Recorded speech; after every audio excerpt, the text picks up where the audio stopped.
We're joined by CBS News Middle East contributor Courtney Kealy. Courtney, as you heard from Adriana, it's pretty tall order what the Iranians are asking. And if we go back to this war of choice that the president launched almost 5 months ago, if you recall, the posts on social media were unconditional surrender. Now, Iran is basically asking the United States, telling the United States that for us to reopen the Strait of Hormuz, you have to agree, in addition to a bunch of other things, to not insult us. Exactly. Don't use rhetoric, don't threaten us. And this is coming out by the new head of Iran's national body.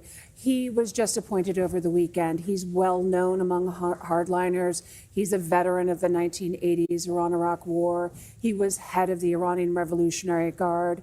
And he's also close, apparently, to Mojtaba Khomeini, because he also served. And so they're all known players, battle-hardened together. And what he also said now is he's saying, you can't target our proxies. You can't go after Hamas or Hezbollah or the Houthis, that has to de-escalate.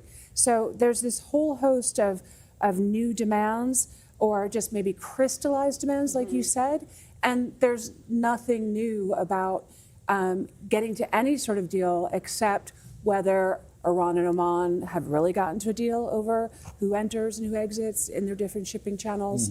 The U.S. has really no bargaining power right now. Iran won't talk to them directly. They'll only do through Qatar or Pakistan. And so you have this crystallizing of the hardliners.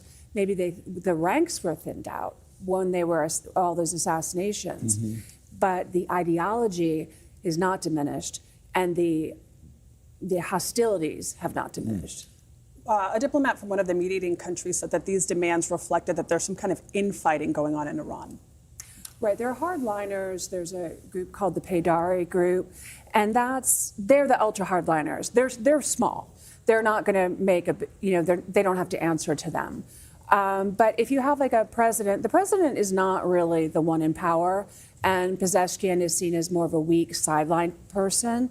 And it really depends what I call the invisible Ayatollah. Is he really around? Where is the supreme leader? They say he was talking to the president this week. We have not seen photos or videos. So we still haven't seen a photo or video of him. Just his voice, right? Exactly, and not even his voice. Oh, so that's right. Someone was reading a statement. Right. So apparently he was so injured during the strike that killed his father and members of his family that he's not physically unable to be in the position of the job. He didn't come out after his father's funeral, but they're saying he's still there. So we have to wait and see if this new conversation is going to come out in audio. But you definitely see this group of leaders that he served with in the Hamid Battalion, in the Iran-Iraq War, and that was a brutal war. These are people that are used to a 10-year-long horrific war and not giving up. Israeli Prime Minister Benjamin Netanyahu has also rejected President Trump's Gaza peace plan. He is vowing to stay in Gaza until Hamas genuinely disarms. This presumably complicates the White House's ability to negotiate said peace plan. Well, was he talking to America or was he talking to his cabinet? So he was literally talking to his cabinet on Sunday. That's the annual meeting. That's when you usually hear from the prime minister. We didn't hear from him a week ago Sunday, which would have been the initial response that I was looking towards when President Trump said there was a historic agreement. It's kind of revitalizing the deal that was made last October when we saw the final hostage release and we saw all of that happen. They've been static. Now President Trump is hailing this 15-point. So Hamas says we won't disarm until Israelis withdraw. Israelis won't withdraw until Hamas disarms. But what's happening actually is there is a head of the Board of Peace, the High Representative for Gaza, Nikolai Mladenov. And he says that maybe there's something in the middle, sector by sector disarmament and withdrawal. So they could cut it up into pieces and do that. How do you ensure disarmament? How do you check that? You literally can, because the IDF is in 2/3 of Gaza. This ongoing war has 90% of the homes are uninhabitable. There's very little left on the ground. To hide. and there's very little hiding places. So they've been going after tunnels and going after military.